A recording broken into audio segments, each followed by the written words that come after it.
রোজা রাখার নিয়ত, রোজা রাখার দোয়া আপনি সেহরির টাইমে কিভাবে আপনি রোজা রাখার নিয়ত করবেন? দেখুন, রোজা রাখার অন্যতম শর্ত হলো অবশ্যই আপনাকে রোজার নিয়ত করতে হবে।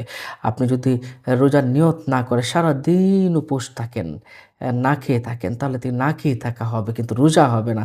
এটা কোনো প্রতিদান পাবেন না। আপনাকে অবশ্যই নিয়ত করতে হবে। নিয়তটা আপনি কি করে করবেন? যারা আরবিতে পারেন তারা আরবিতে পড়বেন। ফতোয়া আলমগীর সহ বিভিন্ন ফতোয়ার কিতাবে কিন্তু এই বিষয় এসেছে যে রোজার নিয়ত করা, আরবিতে করা এটা হচ্ছে মুস্তাহাব একটি আমল। যারা আরবিতে পারবে না তারা বাংলাতে পড়বেন। যারা বাংলাতে পারবে না তারা মনে, মনে এরাদা করলেও কিন্তু হয়ে যাবে। তাহলে আরবিতে কি করে করবেন? আসুন আরবি নিয়তটা আমরা একটু জেনে নেই। নাওয়াইতু আন আসুমা গাদাম মিন শাহরি রমাদানিল মুবারাকি ফারদান লাকা ইয়া আল্লাহু ফাতাকাব্বাল মিন্নি ইন্নাকা আনতাস সামিউল আলিম।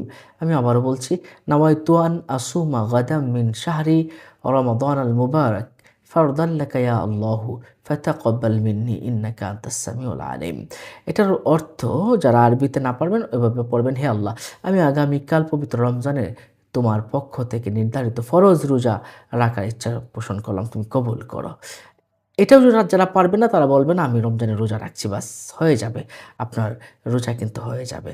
সম্মানিত দর্শক ও শ্রোতা, এটা আপনাকে অবশ্যই সেহরি খাওয়ার টাইমে করতে হবে অথবা দুপুর আগ পর্যন্ত আপনাকে অবশ্যই কিন্তু করতে হবে।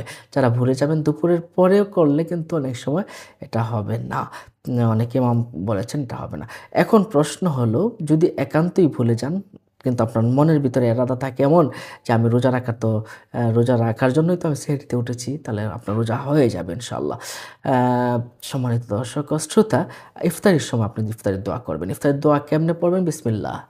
আল্লাহুম্মা লাকা সুমতু আলা রিজকিকা আফতারতু।